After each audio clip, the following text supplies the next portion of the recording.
Apple just launched its event 2 days ago, and one of the most exciting things that came out from the event was the AirTags.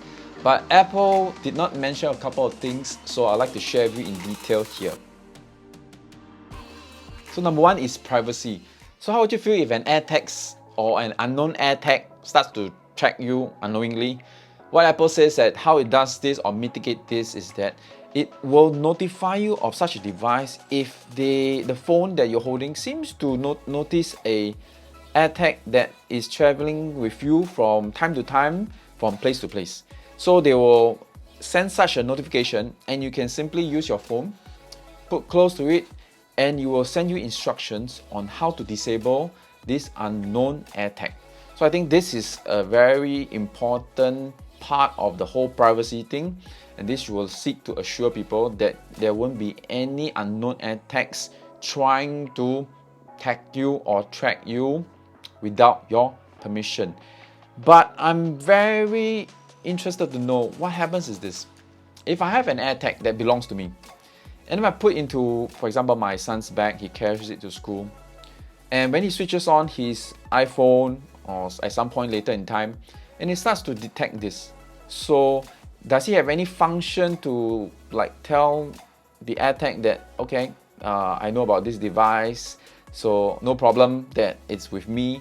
Or do I have to configure that AirTag to be also allowed to track on my son, or just to be with him? Because what happens is, AirTag, if it's close to the owner, there isn't any problem. But if this AirTag is away from the owner, and if you happen to lose it, this will start to send signals out to any NFC enabled phone or even Android phones around it that there is a lost AirTag. So what I'm most interested to know, what will happen if that scenario happens? So I hope to get my hands on it, and then stay tuned in the next video so that I can show to you what it will happen. And we have number two, precision tracking.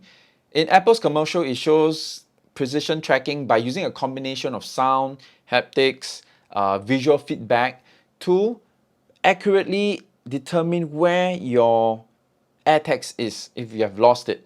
So this is something that is a key feature of the AirTag, but Apple did not mention that this is only for iPhone 11 or 12, which has the U1 chip. So only if you have the U1 chip can you use that feature to accurately find the AirTags, and that is precision tracking. But one key feature of this precision tracking, or a complement to it, is called voice over function, or would you say it's a feature for people who are blind or have low vision, and it will enable a feature, a voiceover feature, like saying or give directions like the AirTag is 9 feet away to your left. So again, this is quite cool, and Apple has thought of it for people with accessibility issues. And what if you go out in the open and it gets splashed on, it rains? It is rated for IP67, which means that it can go down to 1 meter for up to 30 minutes. So you don't have to worry if it gets splashed or water is thrown at it, it will still function properly. And lastly, we have the battery life. I think Apple did mention a little bit, but just to let you know, the battery life is rated for 1 year or more with everyday use. So everyday use, I assume, is when it keeps emitting Bluetooth signals on a daily basis, or when you need to use the Find My app to communicate with it draws some power. So this can last you 1 year. But more importantly, it comes with user replaceable battery. It means that you can just take a CR2032 battery, a coin type of battery, to replace it at your own. So you don't have to bring it down to Apple, get them to replace, and you can easily replace it when the AirTag is low on battery life. And it will send a signal to the phone, and the phone will notify you on that. So I guess that is really one of the key feature of or you should say the key usability function of the AirTags. It makes it much easier to manage it on your own. So the AirTags can be used in a variety of ways. At the moment, I'm not really sure what you can use it for.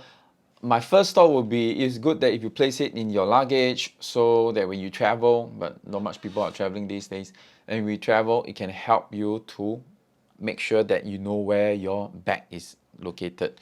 or you want to place it into your children's bag just to have an additional safe measure if your kid doesn't have any phone, or any other thing. It's like mainly used for keys and stuff like that. I think Apple did show a snippets of what the accessories may be. The cost of this AirTag is just $45 for one and $149 for a pack of 4, right? So I think the price of it is reasonable, but what Apple really wants is for you to purchase their accessories. So they have leather ring holders, many others, and even the Hermes type cost I think $400 over dollars. I will just link it up somewhere here, and that is the one that Apple wants to make the money out from, in my opinion, right? The AirTags are priced in that way, so it's affordable, but what truly matters is the customization opportunities for the AirTags.